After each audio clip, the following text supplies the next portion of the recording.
a história não tem fim, a história é um processo em permanente movimento e fundamentalmente, a história é feita pelos homens.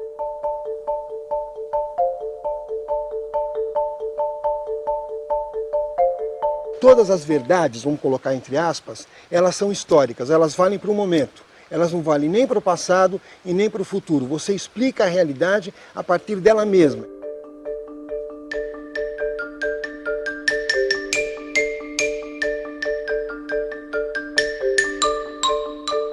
Na concepção marxiana e na marxista também, o trabalho é a essência humana.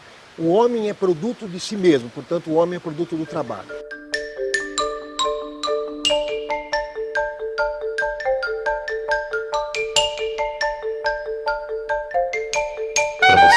Inteligente, mas isso terá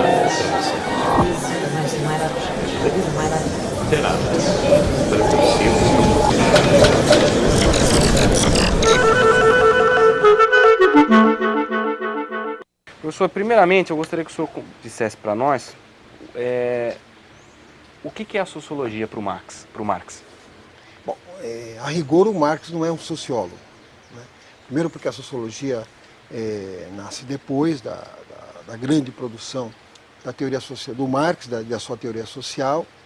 O Marx se propunha, antes de mais nada, um crítico do pensamento idealista e da filosofia idealista.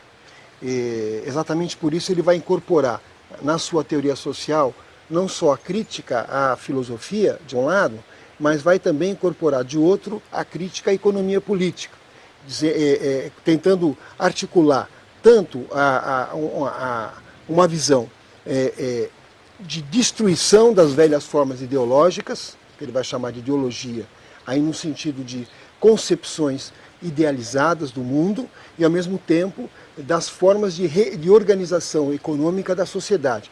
Essa articulação é o que ele vai chamar de articulação dialética da sociedade, quer dizer, a infraestrutura e a superestrutura, quer dizer, a infraestrutura, o seu plano econômico, a superestrutura, o seu plano ideopolítico, e essa articulação dialética que conforma a sociedade.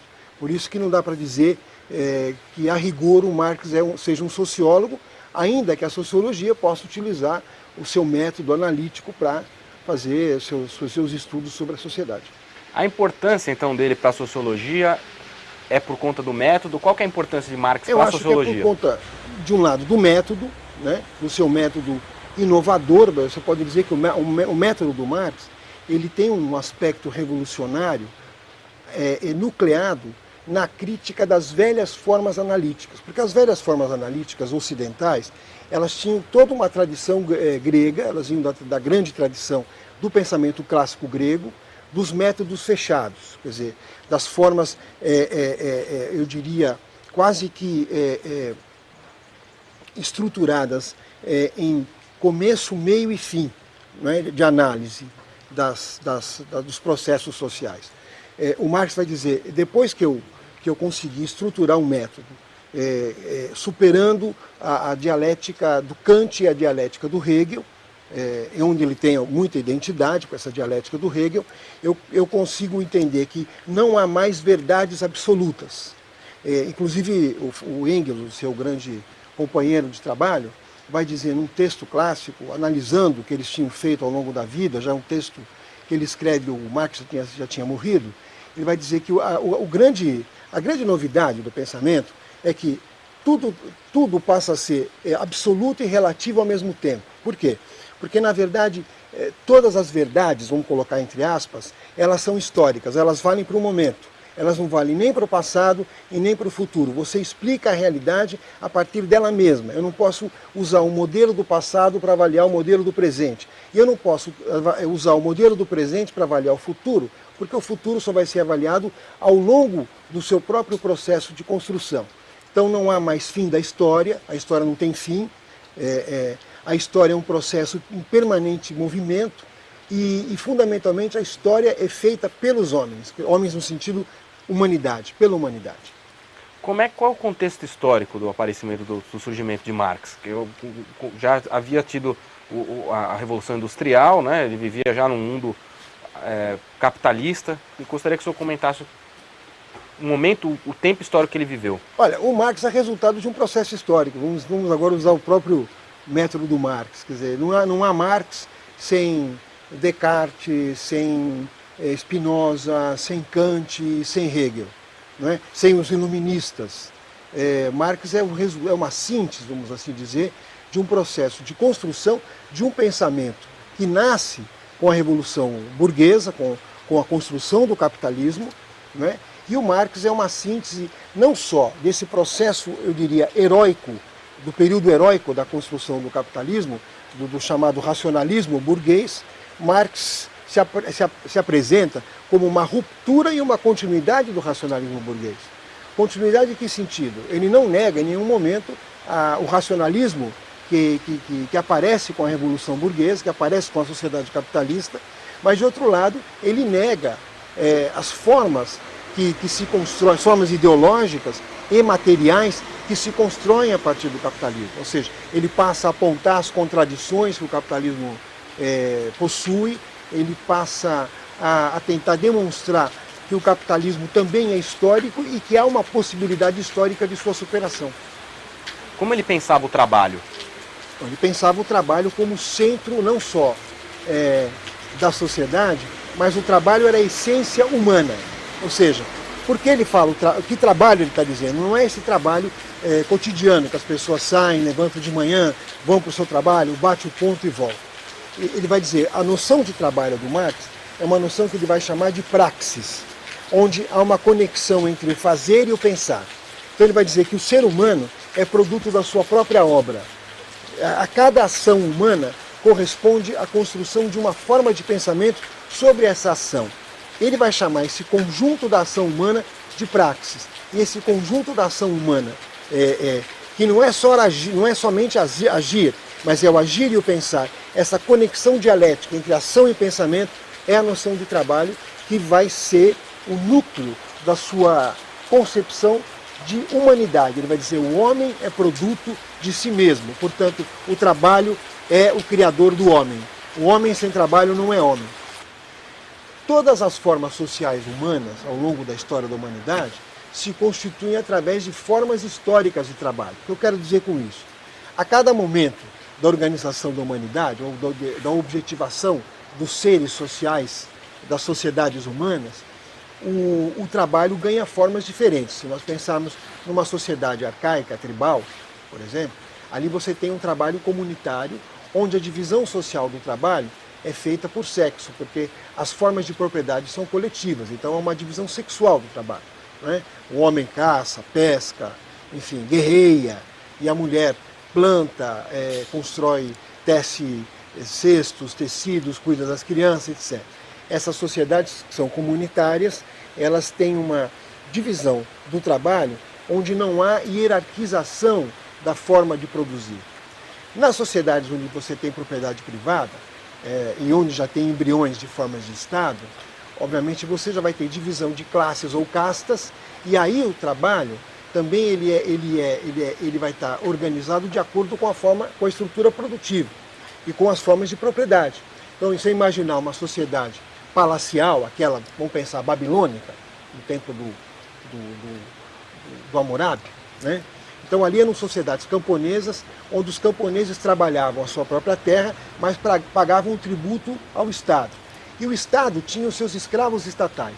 Os camponeses eram livres e podiam pagar esse tributo, ou com trabalho, ou com espécie. Tanto lá na Babilônia como no Egito Antigo também, né? Onde o rei ali, o Estado, fazia uma intermediação entre o Deus, né, daquela sociedade e os homens, né? Então você tinha uma outra forma de organização do trabalho.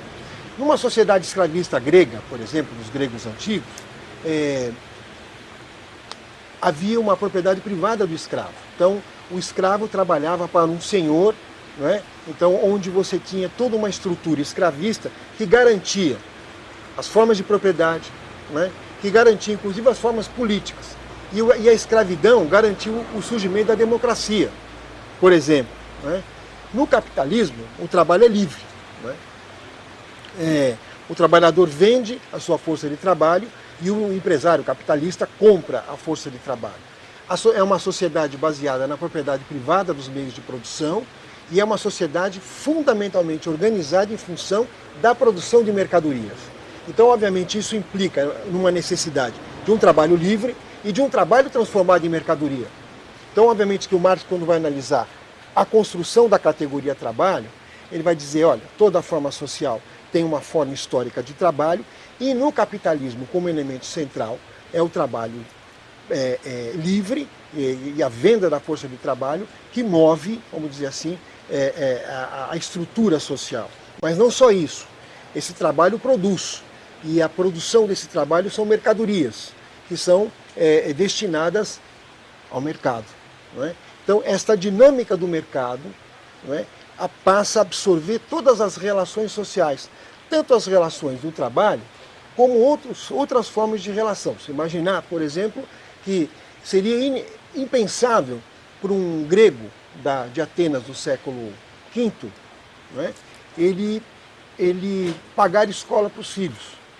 Tanto é verdade que quando isso acontece, porque vai chegar um momento que na Grécia Antiga vai acontecer, haverá uma grande reação do Platão, do Sócrates primeiro, do Platão depois. O Sócrates, inclusive, é condenado porque passa a fazer uma crítica muito vigorosa às formas mercantilizadas de educação. Ele vai dizer, mas como é que eu posso comprar e vender educação se a educação é resultado de um processo social, vai dizer o Sócrates.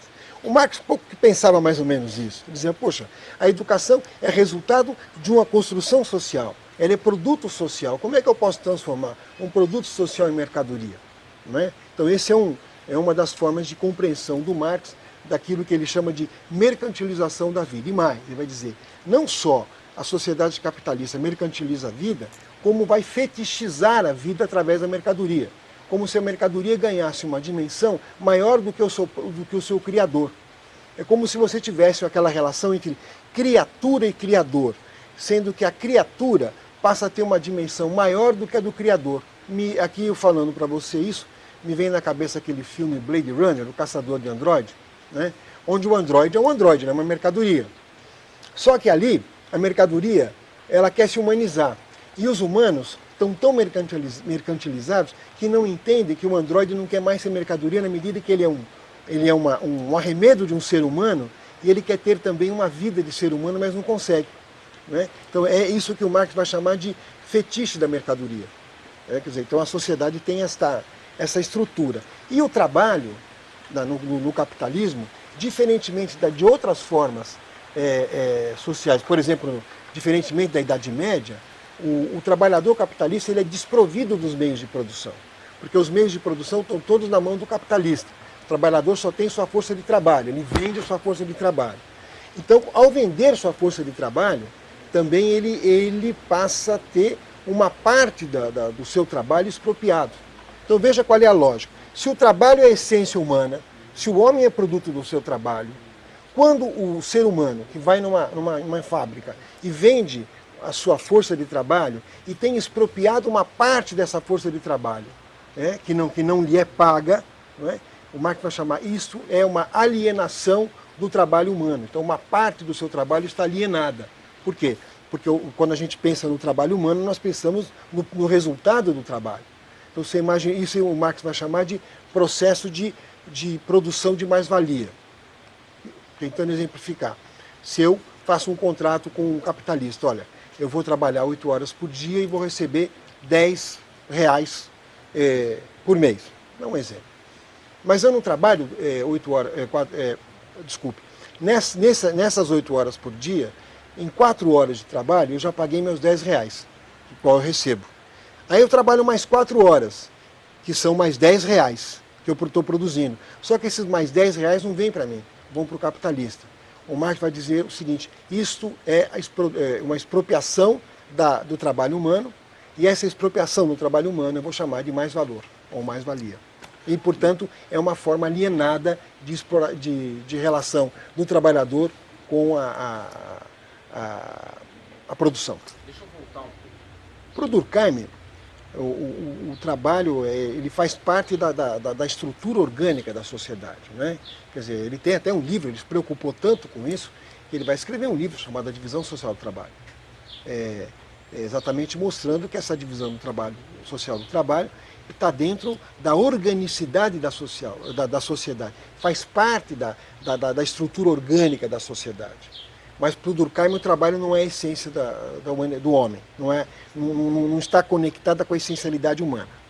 Para o Weber a mesma coisa, quer dizer, o trabalho até é mais penoso, a noção de trabalho para o Weber, né? É uma obrigatoriedade, é uma compulsão social, mas também não há no Weber a noção da ideia de que o trabalho é a essência humana.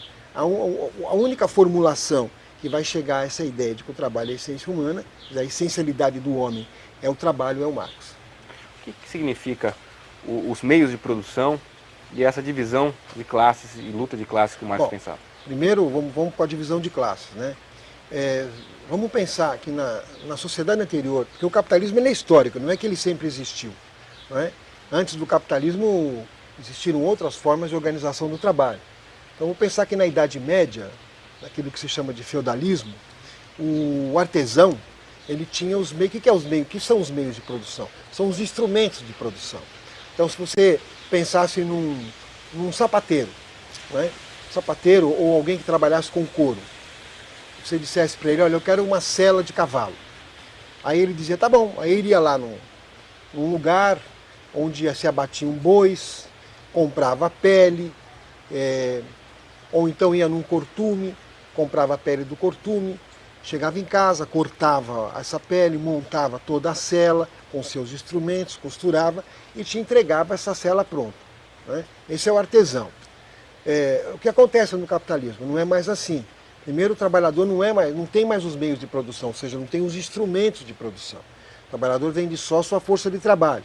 Então, eu quero trabalhar. Pois não, o que o senhor sabe fazer? Eu sou marceneiro. Eu não tenho a madeira, eu não tenho o machado, eu não tenho a serra, eu não tenho a plaina, eu não tenho nada.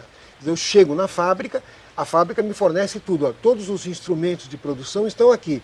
Você vai pegar a sua capacidade de trabalho, vai utilizar os meus instrumentos e vai produzir. Isso que são os meios de produção. Entendi. E essa divisão de classes? A divisão de classe é resultado de uma sociedade de classes. Ou seja, se eu vendo a minha força de trabalho e alguém compra a minha força de trabalho, significa que alguém que está comprando, ele não compra uma força de trabalho, ele compra várias forças de trabalho. Então, quer dizer, isso significa que a sociedade ela está dividida em aqueles que detêm os meios de produção, os instrumentos de produção, e aqueles que não detêm os meios de produção. Em geral, na sociedade de classe, a maioria não detém os meios de produção e a minoria detém os meios de produção. Isso é o que a gente chama de sociedade capitalista. Claro que ela não é dividida só em duas classes, ainda que sejam as duas classes fundamentais. O que é chamado de proletariado, os trabalhadores assalariados, e os empresários, ou a burguesia, que são aqueles que detêm os meios de produção. É uma sociedade onde você tem pequenos burgueses, onde você tem camponeses, não é? Ainda que hoje em dia praticamente desaparecendo os camponeses, e dentro da categoria da classe dos burgueses, você tem aqueles que detêm a indústria, aqueles que detêm a produção agrícola, aqueles que detêm o capital financeiro. Se bem que também no mundo de hoje há uma tendência de concentração, indústria e capital, né? E a própria indústria, ela se alargou de tal forma que também não há mais diferença entre o que é produzido no campo e o que é produzido na cidade, porque hoje no campo você não tem mais a fazenda tradicional, mas você tem uma agroindústria. E no campo a tendência é nós termos a presença de grandes proletários rurais, não é? Que são trabalhadores assalariados no campo. São aqueles que vão colher cana-de-açúcar, que vão colher a produção, várias produções agrárias, que vão cuidar da criação de animais e assim por diante, quer dizer, da colheita, né? Do plantio. Esses trabalhadores também não detêm mais a terra, também não detêm mais os meios de produção, porque a terra no capitalismo é um meio de produção. Então, de novo, esse trabalhador não tem mais nada a não ser sua força de trabalho, né? Então, a sociedade capitalista ela é dividida em classes nesse sentido. Por quê? Classes que estão inseridas no processo produtivo, de maneiras diversas, não é? E no mundo atual, nesse capitalismo contemporâneo, as inserções são de diversas formas, o que não altera o seu conteúdo, mas são feitas de diversas formas. Por exemplo, mesmo que você pense hoje num pequeno produtor, uma pessoa que tem uma pequena porção de terra, ainda ele é proprietário do seu meio de produção, ele também não está tão independente como estaria há 100 anos atrás. Porque esse proprietário de um pequeno lote de terra, vamos supor que ele produza milho e leite. O que vai acontecer é que ele vai ter que vender essa produção de milho, vamos supor que ele tenha uma boa produção, ele vai ter que vender essa produção de milho para quem compre, para quem tem interesse ou trabalhe com o milho.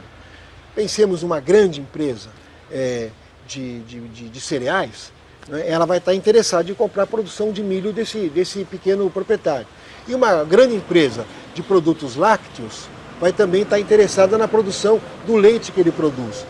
E obviamente o preço do leite e do milho que ele produz não vai ser dado por ele, vai ser dado pela empresa que está comprando a produção dele e de outros pequenos proprietários.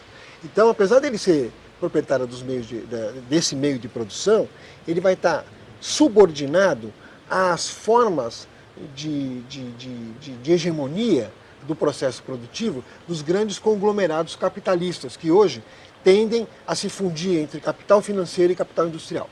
Quer dizer, esse detentor da terra, então, ele seria uma nova classe, mas na verdade também um proletário. Ele eu diria que ele tem uma certa maneira de proletarização, não clássica, não é aquele operário clássico que vai na fábrica e tal, mas de certa maneira ele está proletarizado porque ele está subordinado a um grande processo produtivo que começa com a aquisição da matéria-prima, no caso aí o milho ou o leite, né, que acaba nos floquinhos de milho, por exemplo. Entendi. Marx utilizava as expressões infraestrutura e superestrutura para explicar a constituição da sociedade. Gostaria que o senhor explicasse esses conceitos. Veja, ele usou isso num famoso prefácio de um primeiro livro que ele escreve sobre o Capital, que é a Contribuição à Crítica da Economia Política. E é um prefácio de 1859, o famoso prefácio de 59, que se costuma dizer. Ali ele tenta ser, nesse prefácio, mais ou menos didático. Então ele vai dizer, olha, a sociedade é organizada numa infraestrutura onde está a base econômica, e uma superestrutura onde está uma base ideológica e ideopolítico-jurídica.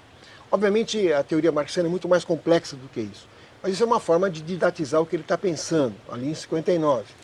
Não é? Obviamente ele já tinha escrito alguma coisa muito mais complicada, que não era para publicar, ele escreveu para reflexão própria, em manuscritos que foram achados na década de 30 do século passado, que é os chamados manuscritos econômicos de 1844.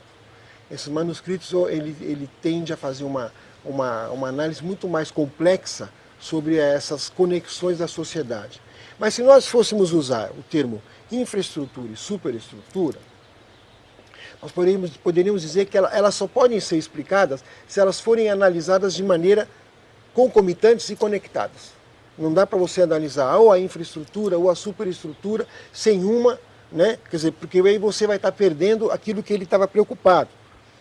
O que o Marx estava preocupado? Com a totalidade.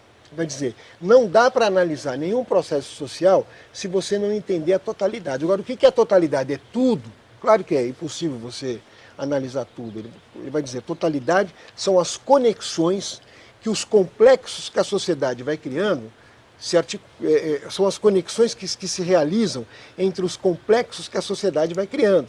Vai dizer, seria uma conexão de complexos de complexos. O que eu quero dizer com isso? É que a sociedade não é só econômica, a sociedade não é só cultural, a sociedade não é só ideológica, ela não é só religiosa, ela é tudo.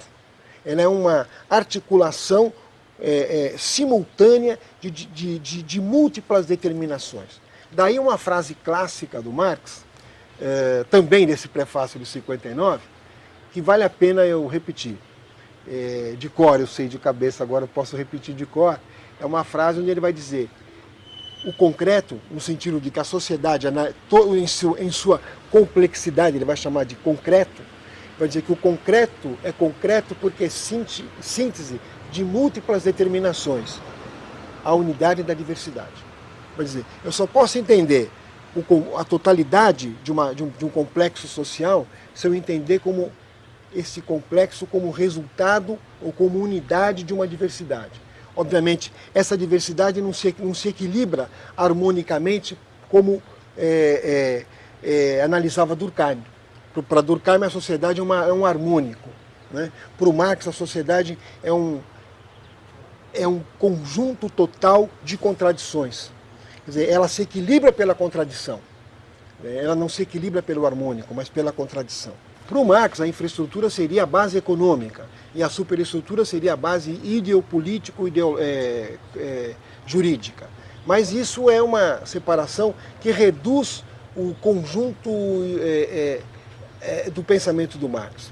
Poderíamos usar isso apenas como um aspecto didático. Como é que o senhor explica o valor de uma mercadoria? Então, o capitalismo, como toda forma social, possui uma ideologia, aqui no sentido de um conjunto de ideias, que se autoexplica. Né? Em geral, há uma explicação falsa, fantasiosa, de que o que cria a mercadoria, o valor da mercadoria é o mercado. Mas o Marx nos explica bem de que a mercadoria era resultado do processo de trabalho. Isso quer dizer que o valor de uma mercadoria é determinado pelo tempo de trabalho necessário para produzir essa mercadoria. Né? Então, quer dizer, na mercadoria está contida não só o tempo de trabalho, como o próprio trabalho do trabalhador morto e materializado. Ou seja, quando você olha uma mercadoria, por exemplo, você olha um telefone celular, ele não tem vida própria. Ele é produto de um ser humano. E dentro desse celular tem o trabalho materializado de um ser humano. E esse trabalho, essa parte do trabalho, ela é uma parte essencial do valor da mercadoria, ou melhor, é a parte fundamental do valor da mercadoria. Quer dizer, a mercadoria, o seu valor é determinado pelo tempo que o trabalhador leva para produzi-la. E isso que é expropriado é a mais-valia? Isso está dentro deste valor, está a mais-valia. Obviamente também, nesse processo de produção, há uma parte do trabalho, né, que paga o próprio trabalho do trabalhador, mas é uma parte menor. Queria que o senhor explicasse a importância do capital e o salário, preço e lucro. Bom, o Capital é a obra da vida do Marx. Ele morre sem terminar o Capital, na verdade ele vai redigir mesmo, fazer a revisão só do primeiro volume. Os outros 2 volumes serão compilados pelo Engels e publicados postumamente. O salário, preço e lucro é uma forma didática que ele encontra, porque veja, o Marx não era um acadêmico, ele não era um professor universitário, ele era um militante do movimento operário. Né? Claro que ele fazia parte do seu núcleo intelectual, porque ele não era o único intelectual do movimento operário. Ele fazia parte de um núcleo intelectual do movimento operário, junto com Engels, mas junto com outros pensadores também, militantes, né? E onde todos eles produziram, num determinado momento da sua vida, não só uma polêmica teórica, para tentar, obviamente, parametrar o movimento, organizar e dar diretivas para o movimento operário, mas também para tentar entender o próprio processo dialético do movimento operário, né, do capitalismo e do movimento operário. Então, o salário, preço e lucro é um texto didático, onde ele tenta explicar a diferença entre o preço da mercadoria, o valor da mercadoria e o lucro da mercadoria. Então, é uma tentativa de divisão didática do complexo processo produtivo. Para o Marx, o processo produtivo era um complexo articulado. Ele não era só a fábrica, não era só o momento da produção, mas era todo um conjunto que ele vai chamar de produção, de circulação, distribuição e consumo. Então, por exemplo, você pode dizer que o processo produtivo é dividido em 4 fases que se articulam dialeticamente: produção, distribuição, circulação e consumo. Uma sociedade pretendida e possível, segundo a sua avaliação, era uma sociedade onde os produtores vivessem de forma associada. O que ele vai chamar de Sociedade dos Produtores Associados, nos seus manuscritos de 44, ou o comunismo. Né? Por isso que se costuma dizer também que a visão do Marx era uma visão da possibilidade que o capitalismo criaria para a sua própria superação. Ou seja, o desenvolvimento de forças produtivas, o desenvolvimento científico, tecnológico, criariam as condições, primeiro, de compreender a relação entre o homem e a natureza. Porque vamos lembrar que, para o Marx, na sua concepção de ser humano, o ser humano possuía dois corpos, um corpo orgânico e um corpo inorgânico. O corpo orgânico é o corpo orgânico das pessoas. O corpo inorgânico era a natureza, porque ele vai dizer, é impossível que você pense um ser humano que viva fora da natureza. Ele tem que depender do oxigênio, da pressão atmosférica, da água, enfim, do sol, né? Porque ele é um ser, ele tem um aspecto biológico. Só que o ser humano também não é um ser naturalista, ele é um ser que transforma a natureza, não é? E ele cria um mundo humano, quer dizer, um mundo que, onde a presença do seu trabalho, não é? Cria as suas formas de existência. E mais do que isso, o olhar humano é inclusive olhar para a natureza e humanizar a natureza ao olhá-la, ou seja, dar à natureza uma intenção humana que ela não tem. Como diria o Marx, o capitalismo, na verdade, seria a última forma, que ele vai chamar, claro, entre aspas, de pré-história da humanidade. Em que sentido? É a última forma social onde o homem, para poder viver, explora o próprio homem. Ele vai dizer, com os recursos e com as condições que o capitalismo cria, é possível superar esta forma de exploração do homem pelo próprio homem e se criar uma sociedade de produtores associados, onde, para se viver, não é necessário explorar o trabalho do outro. Não é? E mais, com os recursos tecnológicos, ele vai falar no século XIX, você imagina, nós estamos no século XXI. Com os recursos tecnológicos e científicos que o capitalismo cria, você diminui o tempo de reprodução da vida. Porque o que é o trabalho? É a reprodução da vida. Né? Então o tempo de você estar na fábrica, no escritório, tal, ele vai ser reduzido e o seu tempo de lazer, o seu tempo para si mesmo e para os outros vai ser muito maior. Então vai ser uma sociedade baseada numa outra lógica, que não é essa lógica que nós conhecemos. Por isso é importante acrescentar que a humanidade não viveu nenhuma experiência comunista. Né? O que se viveu até hoje foram experiências socialistas, e eu quero explicar o que é isso para o Marx. Há uma diferença entre o socialismo e o comunismo para o Marx.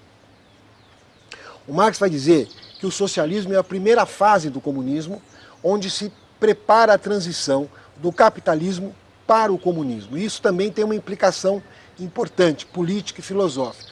Né?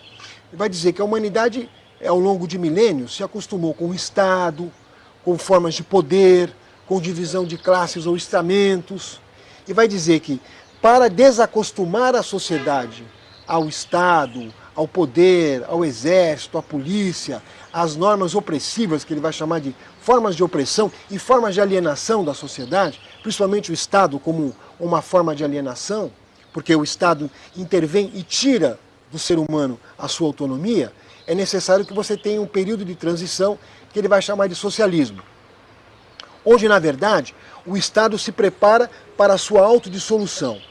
Ora, nós não vivemos isso ainda, porque a própria experiência do socialismo, pensar na Revolução Russa, que é a primeira grande revolução socialista, em 1917, quer dizer, em vez de ela se preparar para dissolver o Estado, ela criou um Estado maior do que seria, vamos dizer assim, proposto para o Marx. Ela não dissolveu o Estado. Então, obviamente, essa experiência socialista, apesar dela ter tido alguns elementos de socialização da produção, de distribuição social da mais-valia, de distribuição social de cultura, de acesso à educação, de acesso à saúde, de acesso à habitação, etc., também, por outro lado, não vivenciou essa ampla liberdade individual, porque essas sociedades socialistas que existiram tiveram grandes problemas de democracia interna, não é? Acabaram se transformando em ditaduras de partido e não em sociedades onde o centro era o trabalho, era a própria sociedade. Isso significa que são experiências curtas em termos da história, são 87, 88 anos de experiência socialista contra 400 anos de construção capitalista. Na verdade, a ideia de comunismo do Marx, ela está muito mais realizável hoje do que se nós pensarmos no século XX. No início do século XX, século XXI, ele tem mais capacidade civilizatória, tecnológica, científica e cultural para se pensar uma sociedade dos modos que o Marx tinha pensado. Sociedade de solidariedade, de produtores associados, sociedade sem Estado, autogerenciada, não é? Uma sociedade onde não há nenhum tipo de opressão que não seja decidida coletivamente pelas pessoas. Na época, no começo do século XX, Marx pensava que a maneira de se chegar a essa sociedade pretendida seria por meio da revolução. Gostaria que o senhor comentasse. Bom, o Marx também, ele não era, ele fazia muita questão de não ser um adivinho. Então, qual era a experiência do Marx? Quer dizer, qual era o laboratório do Marx? Era a história, né? Quer dizer, aquilo que a humanidade tinha passado. Então, o que ele tinha como referência? Todas as transformações humanas, todos os embates contra qualquer tipo de opressão, sempre acabaram em confrontos duros, né? A própria burguesia, quando ela começa a confrontar o poder feudal, ela confrontou o poder feudal de diversas maneiras, inclusive no final de forma armada. Só a gente pensar, a Revolução Inglesa do século XVII, a Revolução de Cromwell, foi uma revolução, foi um confronto armado, o exército popular de um lado, exército aristocrático do outro. Revolução Francesa foi uma grande convulsão, foram confrontos armados. E a Revolução Americana, que também foi uma revolução burguesa, a revolução anticolonial, revolução democrático-burguesa e anticolonial, foi uma revolução. Os exércitos anticoloniais de um lado, os exércitos coloniais ingleses do outro, confrontos armados. Quer dizer, o Marx olha e fala, bom, né, quer dizer, qual é a forma de você confrontar a opressão, a não ser com poder, o contrapoder daqueles que são oprimidos. E antes das revoluções burguesas, as outras revoluções, sempre os outros movimentos, quer dizer, sempre se confrontando na força, porque quem detém o poder não vai entregar o poder, não é, de graça. Como é que seria uma análise, eu gostaria que o senhor fizesse uma análise breve da visão que Marx teria da sociedade de hoje? Olha, o Marx ficaria espantado por dois motivos, segundo a minha avaliação. Primeiro, ele diria o seguinte: tudo aquilo que eu avaliei, que eu analisei, está acontecendo, né? A mercadoria se transformou, não é mais um fetiche, mas é uma reificação, o mundo vive uma reificação, todas as relações sociais se mercantilizaram, não é? O Marx imagina o Marx caminhando pela Avenida Paulista e olhando as revistas de mulheres nuas, ele iria dizer, está aí o ser humano que virou mercadoria de vez, se vende pessoas nas ruas, não é? Ele diria que a mais-valia se realiza hoje de uma forma brutal, de que há uma concentração, de que houve aquilo que ele dizia que era uma tendência, aconteceu, a fusão do capital financeiro com o capital industrial, que é o capital monopolista do mundo contemporâneo, não é? E também iria dizer o seguinte, puxa vida, essas experiências socialistas falharam e falharam muito. Porque o Marx era um crítico, ele não era... É o que ele dizia, não há verdade absoluta, tudo é relativo e tudo é absoluto ao mesmo tempo. Tudo que é sólido se desmancha no ar. Isso é uma frase do Marx, uma frase do Manifesto Comunista, não é? Eu acho que o Marx faria uma dura crítica às experiências socialistas, como ele já fez na Comuna de Paris, que foi a primeira tentativa de tomada do poder pelos trabalhadores em Paris, 1871, e a primeira, vamos dizer assim, primeira forma didática que o Marx usa para mostrar, olha, a tendência de se construir o poder dos trabalhadores é transformar os trabalhadores em classe dominante. Porque até então ele não tinha feito essa formulação. Porque ele dizia o seguinte, bom, nós vamos tirar a classe dominante e desmontar a sua estrutura de poder. Aí ele vai dizer, depois da experiência da Comuna de Paris, ele vai dizer o seguinte, só é possível desmontar a estrutura de poder se a classe trabalhadora, se os oprimidos, os trabalhadores, os proletários e seus aliados, os camponeses e tal, se transformem em classe dominante. Um pouco aquela ideia que vai estar presente em textos muito específicos do Marx, daquilo que mais tarde se vai teorizar muito, da ditadura do proletariado. Né? Quer dizer, a ideia da ditadura do proletariado tem muito pouco de ditadura para o Marx. Porque a ideia de ditadura do proletariado seria os trabalhadores se constituir como classe dominante para combater a ditadura do capital. Vai dizer, puxa, uma sociedade que é comandada pelo capital, comandada pela mercadoria, você vai vender sua força de trabalho. Sua força de trabalho o preço não é dado por você, mas é dado pelo patrão. Você tem que comprar tudo, você tem que pagar tudo, você está todo subordinado à produção de mercadorias, é uma ditadura. Vai dizer, bom, como é que eu me contraponho a essa ditadura? Com a ditadura dos trabalhadores. Mas ele vai dizer ao mesmo tempo, a ditadura do proletariado emancipa não só o proletariado, mas emancipa a humanidade. Vai dizer, eu não estou preocupado só em... Porque ele vai dizer, a minha teoria não é uma teoria da vingança, não é? Ele vai fazer várias polêmicas sobre isso. Quer dizer, eu não estou pregando aqui a vingança, nós vamos tomar o poder e nos vingar de quem nos oprimia. Ele falou, isso só vai recolocar o sistema de opressão.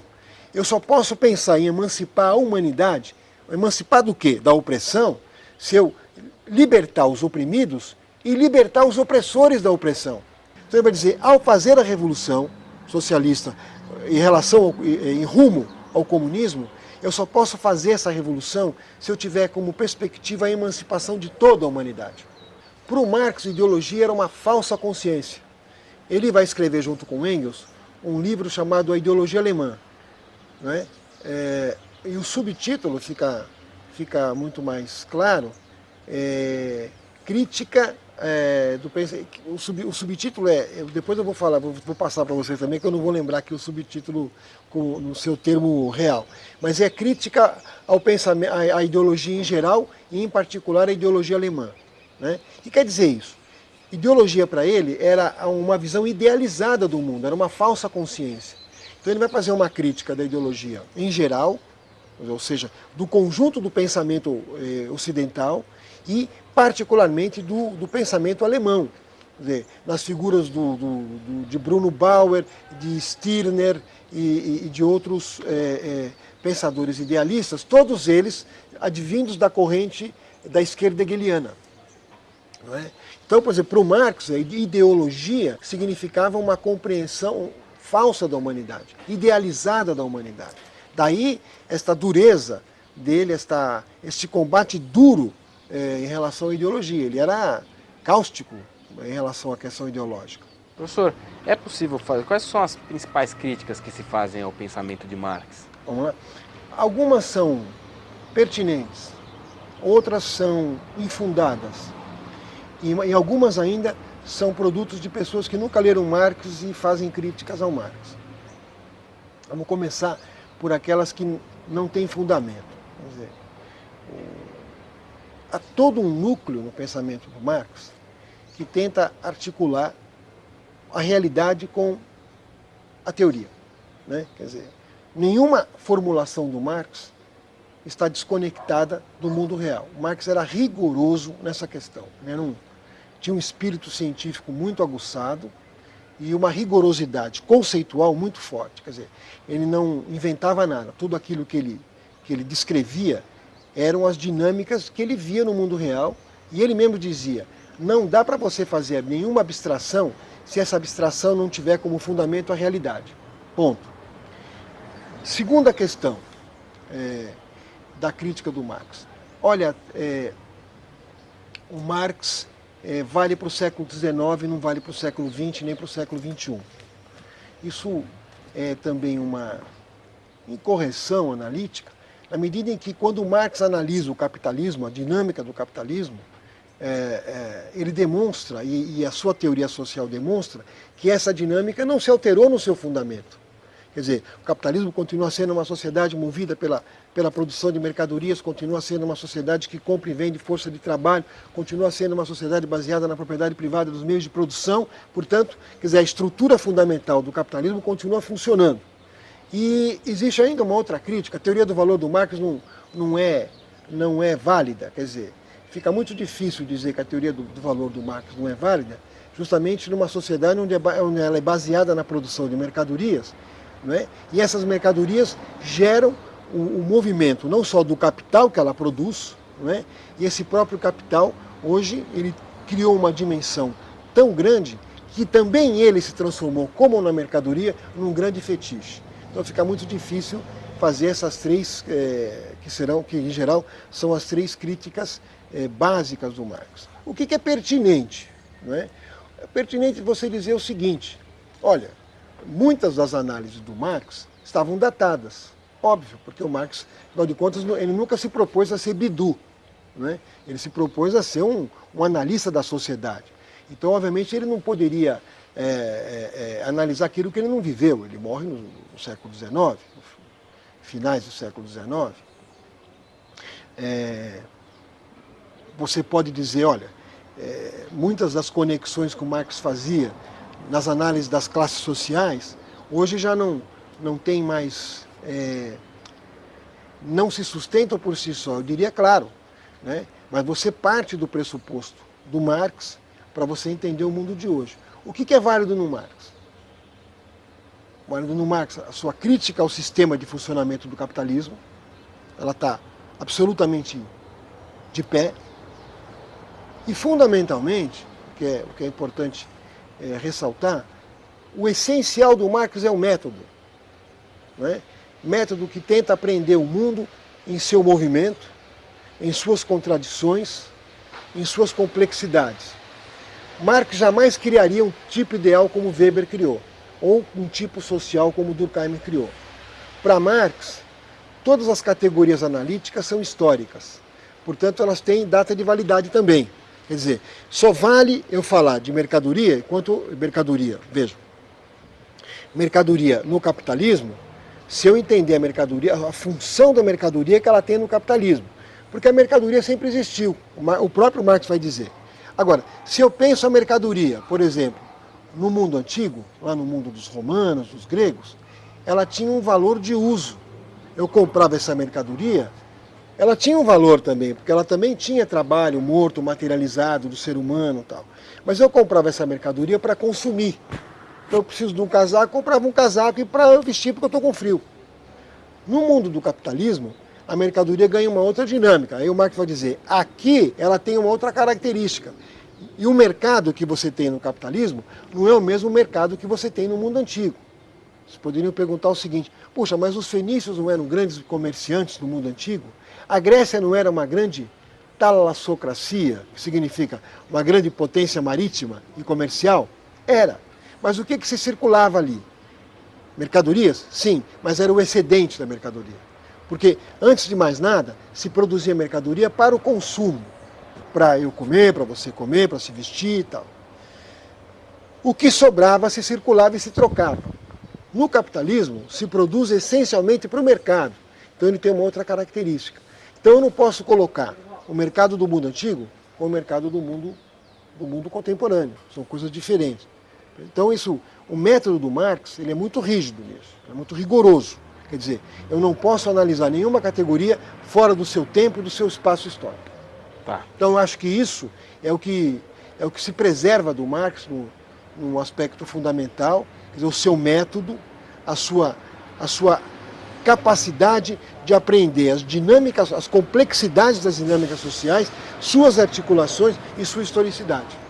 Professor, eu gostaria de uma última pergunta sobre Marx, quando ele fala as poucas coisas que ele escreveu sobre educação, mas eu queria que o senhor falasse qual que era o pensamento de Marx sobre educação.